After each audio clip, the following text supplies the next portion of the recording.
Hari ni kita tak payah letak daun kesum, kita tak payah letak daun limau, tak payah. Jadi lauk dia lain sikit daripada lauk yang puan selalu masak asam pedas tauk daun kesum dengan tauk daun limau, ya.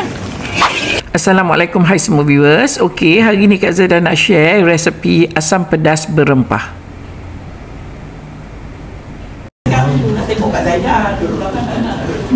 Sama je belakang nampak Kak Zaidah. Semua tak nampak apa kejadian dalam puan ni. Semua tak nampak.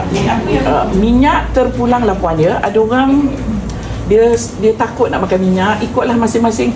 Kalau Kak Zaidah ni memang saya selagi tidak naik minyak, saya memang payah tu nak menumis. Kena tumis dengan minyak yang cukup.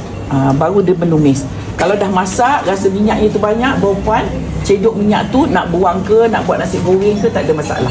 Ya. Okey, first sekali kita nak masukkan ni dulu puan. Serai. Okey, kita masukkan. Kita nak tumis dia.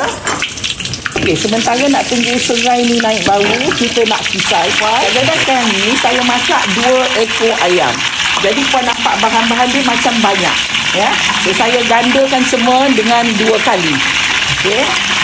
Kita nak masukkan bawang, masukkan belacan, halia, lengkuas, lada merah dan bawang putih. Paling bagus pakai kunyit hidup lah, ya.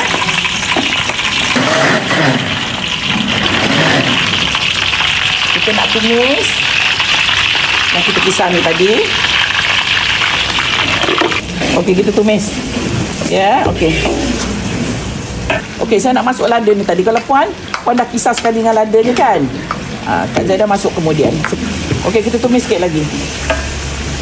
Tapi kita tumis tu kita pastikan dia pecah minyak macam ni. Now saya nak masukkan rempah. Rempah ni adalah ketumbar, serbuk ketumbar dan serbuk jintan putih, dan Kak Zaidah letak sedikit kunyit serbuk.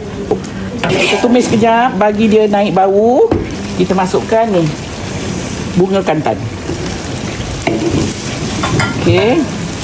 Kita masukkan sedikit air sebab kita ada rempah tadi. So, kita nak bagi rempah tu masak.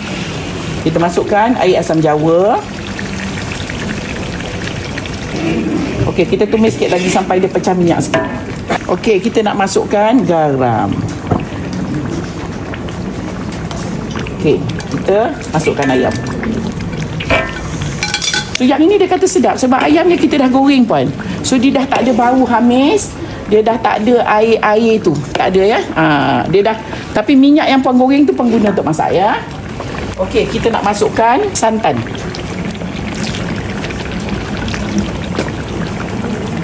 Saya masak 2 ekor ni ya.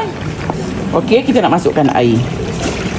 Okey, kita masukkan semua sayur ni tadi.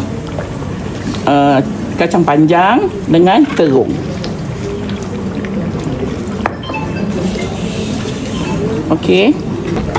Puan tak suka pekat, suka buat cair-cair, silakan. Ada orang dia tak suka pula lauk cair-cair. Ya, dia nak pekat-pekat, ikut kepekatan yang puan sukalah ya. Okey. Mendidih aja kita rasa, kita boleh tutupkan api. Kalau tidak puan, dia tak jadi lagi ni. Kita baru masuk ayam mentah kan, dia baru nak keluar air dia. Lagi 1 jam baru dia masak. Sekarang ni kita tunggu dia mendidih aja. Ini kita letak last, dah mendidih. Nak letak boleh, tak nak letak pun tak apalah ni. Okey, kita letak sikit aja nak dapatkan bau segar tau, bau. Kita masukkan daun pudina, kita tutup api. Okey, alhamdulillah dah pun siap lauk kita. Alhamdulillah dah pun siap resepi kita hari ni, iaitu asam pedas berempah buat tetamu Kak Zaidah. Untuk perempuan di luar sana, selamat mencuba.